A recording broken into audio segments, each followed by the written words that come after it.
A palavra à professora Carmen Neves, mestre em Educação e diretora de Formulação de Conteúdos Educacionais da Secretaria de Educação Básica do MEC. Por favor, Carmen, com a palavra. Bom dia a todos.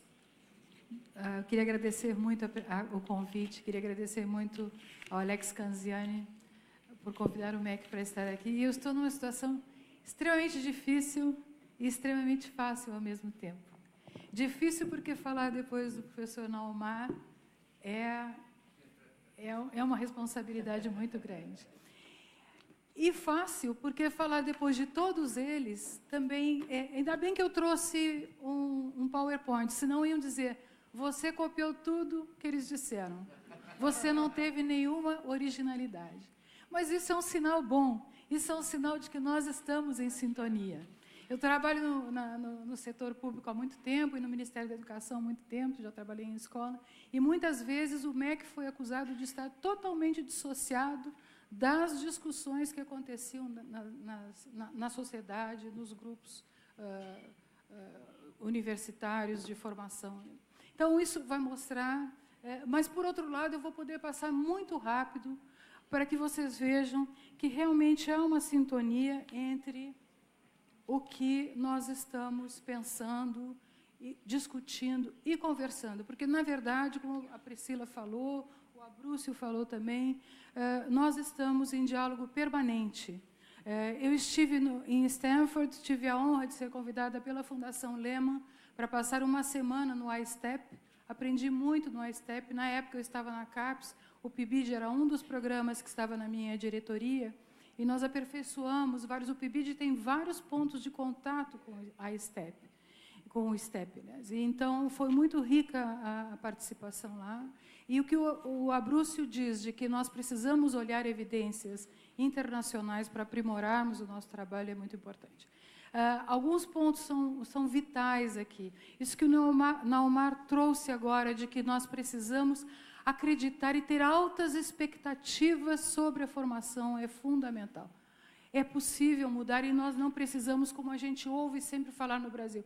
Não, nós precisamos de décadas e décadas. E as décadas já se passaram e estão se passando. E nós precisamos fazer isso que foi feito. Determinação, assumir, autonomia universitária. A gente ouve muito falar em autonomia universitária. Mas a autonomia universitária é isso, é assumir o compromisso, é encontrar os resultados, é olhar para o contexto e agir, e mudar, e se comprometer. A questão, por que eu comecei também, como Priscila, com desafios quantitativos? Eu ouvi, no ano passado, no início do ano, havia uma necessidade de cortes de recursos. Então, começaram a surgir algumas justificativas para cortes muito cruéis. Uma delas era a seguinte, nós não precisamos mais nos preocupar com professores, porque está diminuindo o número de crianças no ensino fundamental. E isso é um absurdo, ninguém pode dizer isso. Não é? Então, isso é um absurdo e esses dados mostram isso. Nós temos ainda, então, no Brasil, muitos desafios quantitativos. Temos hoje, em matrículas nas licenciaturas, 1.471.000 estudantes. Mas vejam, como concluintes, apenas 237 mil. Ou seja, 16% concluem as licenciaturas. Isso eu estou falando de licenciatura como um todo. Nós temos, no Brasil, mais de 7.600 cursos de licenciatura. As matrículas são aquelas 1.400.000, os concluintes. E aqui tem uma distribuição, não vou me deter, mas vocês ficam com esse material. Como é que estão distribuídas? Quais são as universidades, quais são os centros universitários e a rede pública.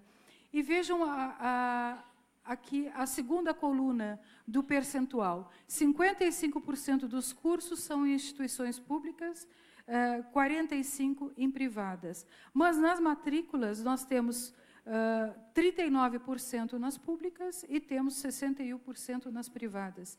E nas conclusões nós temos 33% nas públicas e 67% nas privadas. Então, isso aí dá uma análise para um gestor interessante, para os reitores também, porque ter trazido o reitor aqui para a pauta, além das redes, foi muito importante. Isso também vai aparecer aqui nesses dados. Aqui é um dado só sobre pedagogia. A pedagogia é muito importante no Brasil, porque é ela que forma os professores da educação infantil, das séries iniciais, dos anos iniciais, e os diretores e coordenadores pedagógicos.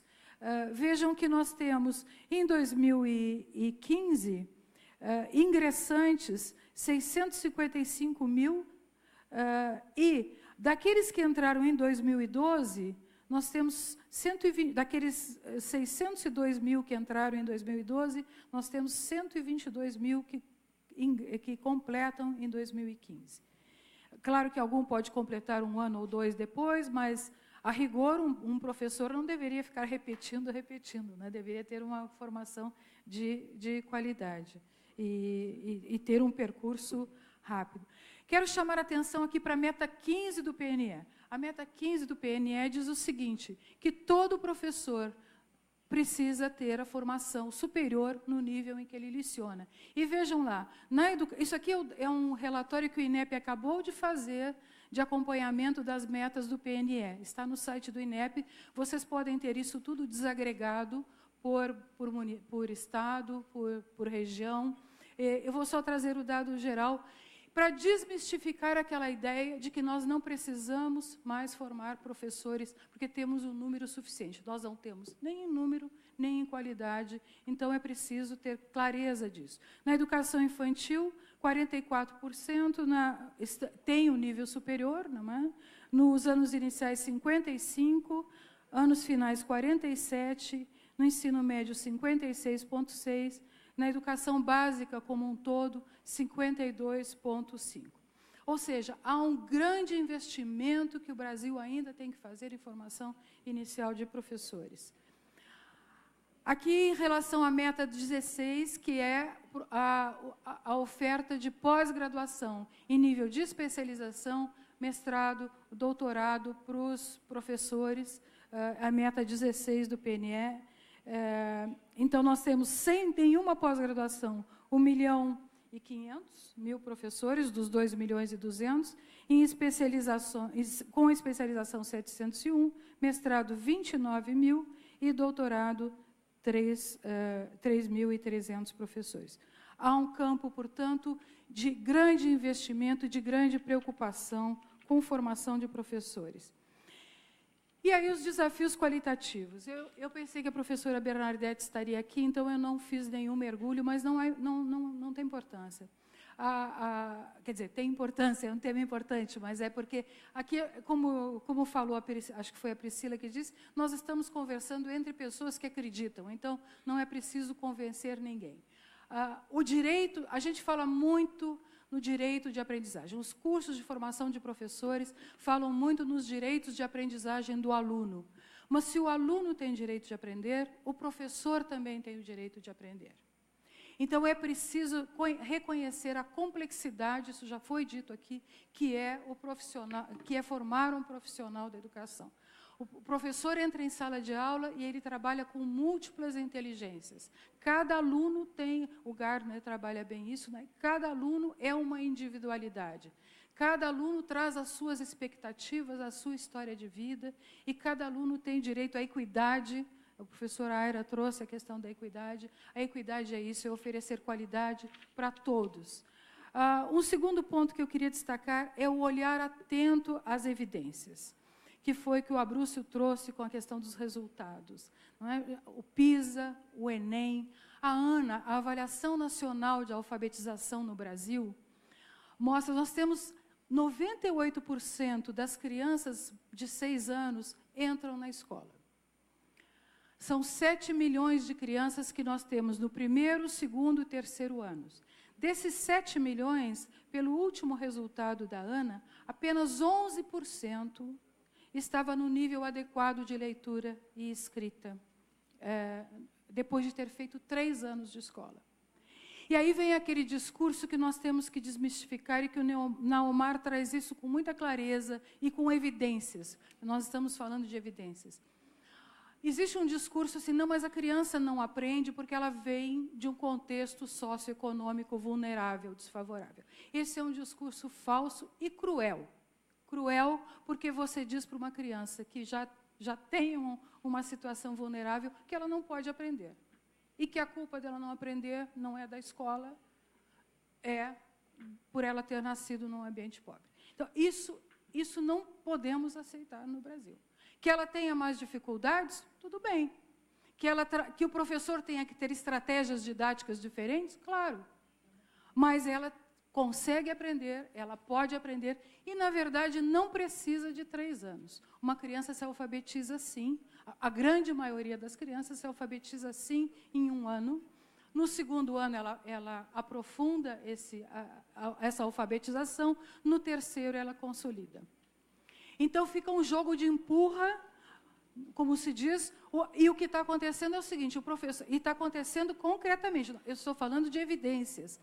O professor de 1º ano diz assim, não, minha criança não chegou alfabetizada, porque, no fundo, o professor, como ele não foi preparado na pedagogia para alfabetizar, que a Priscila já trouxe isso também, ele diz assim, não, o meu aluno não veio alfabetizado, eu vou deixar para o 2º ano, porque ele ainda tem o 2º e o 3º. O do 2º diz assim, ele ainda tem o 3º. E o que está acontecendo nas redes agora é que ninguém mais quer ser professor no 3º ano. E aí você tem esses resultados da Ana. Então, olhar essas evidências significa dizer o seguinte, o que é que eu vou fazer? Como é que eu vou resolver isso? Não é? E não buscar desculpas. No IDEB também, mas o IDEB não representa tudo. Não representa tudo, mas ele representa muita coisa. Ele representa que os nossos alunos não sabem a sua própria língua, não sabem matemática, não sabem ciências, que são 3 grandes linguagens para qualquer ser humano. Então, se o IDEB não representa tudo, a gente trabalha mais, as outras dimensões que o IDEB não traz, mas também trabalha isso. Porque nós estamos repetindo um IDEB com metas de IDEB que nós temos extremamente baixas. A meta para 2022 é 6 no IDEB. Ninguém quer que o seu filho tire 6 na escola, a gente quer que o filho da gente tire 10, tire 9. Então, por que os filhos dos outros? Então, essas questões são questões importantes e são as evidências. E as evidências exigem ação. A identidade é outro ponto, a identidade da educação infantil, do ciclo de alfabetização, das séries iniciais e finais. A questão do currículo da formação de professores, para formar os professores para essas áreas é fundamental. O professor, muitas vezes, o que ele tem de alfabetização é a leitura de um texto sobre o direito que a criança tem de se alfabetizar. Mas ele não conhece nenhum método de alfabetização, ele não conhece os métodos que a própria rede utiliza, a cartilha, os livros didáticos.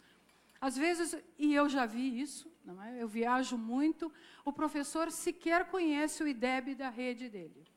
No caso da Ana, da Avaliação Nacional de Alfabetização, cada escola recebe um boletim com o desempenho dos seus alunos.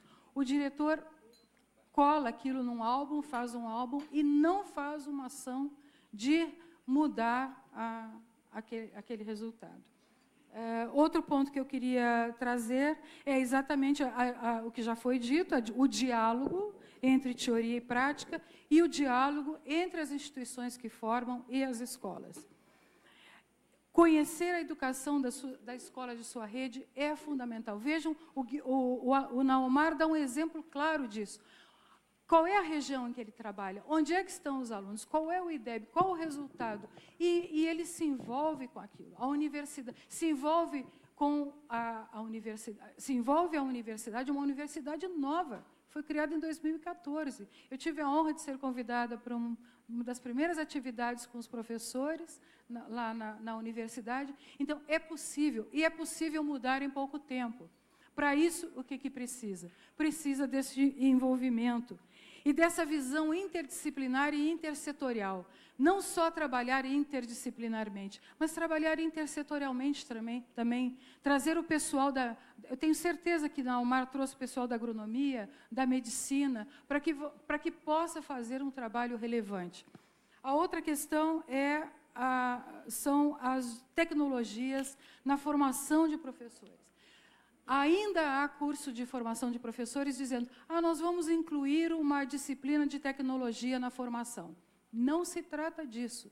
Se trata de você formar o professor com tecnologias, desde o primeiro dia, para que ele, como aluno, se sinta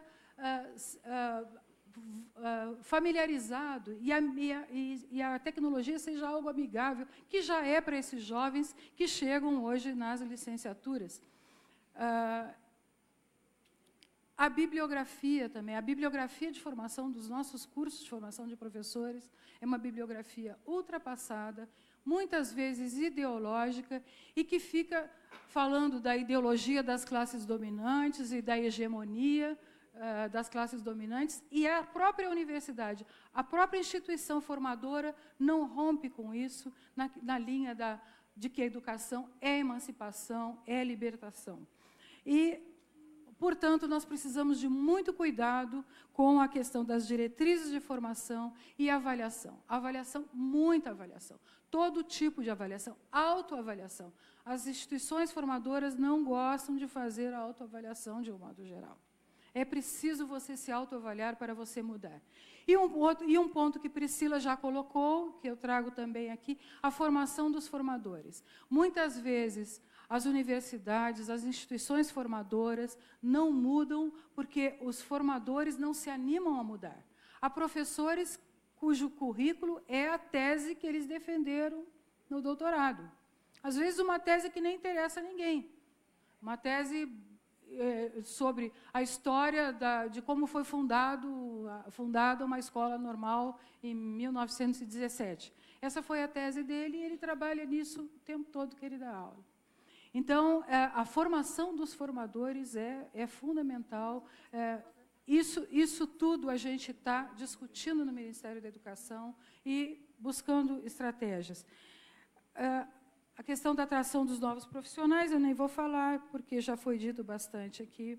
Eu quero destacar o terceiro ponto, que está 2 aqui, mas é 3, que são os desafios de gestão. Isso aqui poderia estar na qualidade, mas eu quis destacar.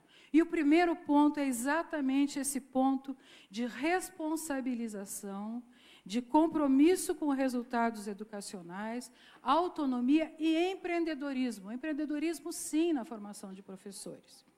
É essencial que alguém que seja diretor de uma faculdade de educação, reitor de uma universidade, reitor de uma instituição de ensino, tenha um olhar empreendedor, um olhar criador, um olhar... A autonomia não significa que eu não preciso fazer nada. A autonomia significa que eu tenho que assumir responsabilidades.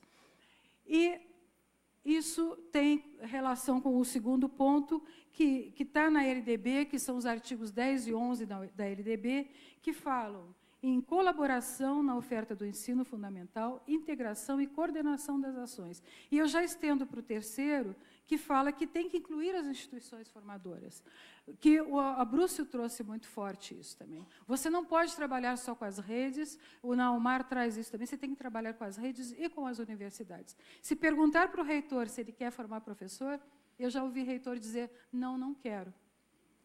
Então, num quadro que nós temos quantitativo aqui no Brasil e também qualitativo, como é que um reitor de uma universidade pública federal diz que não quer formar professor? A questão da responsabilização é muito forte. Eu ouvi também uma secretária de Educação dizer outro dia, o que o MEC vai fazer se aumentou a reprovação de alunos no terceiro ano da minha rede? Não é o que o MEC vai fazer. O MEC tem um papel supletivo, um papel auxiliar, um papel redistributivo, mas quem tem que assumir essa responsabilidade é a titular da rede. Assumir para si a responsabilidade, em colaboração com todos os parceiros na área de educação. Outro ponto que eu queria destacar é a questão da carreira da carreira docente, isso já foi dito bastante. A questão de que o professor não pode estar isolado na escola, o Abrúcio trouxe isso também, como o próprio diretor da escola, o próprio coordenador pedagógico da escola, eles não têm uma formação de peso. Um bom professor chega na escola, às vezes, e fica totalmente sozinho.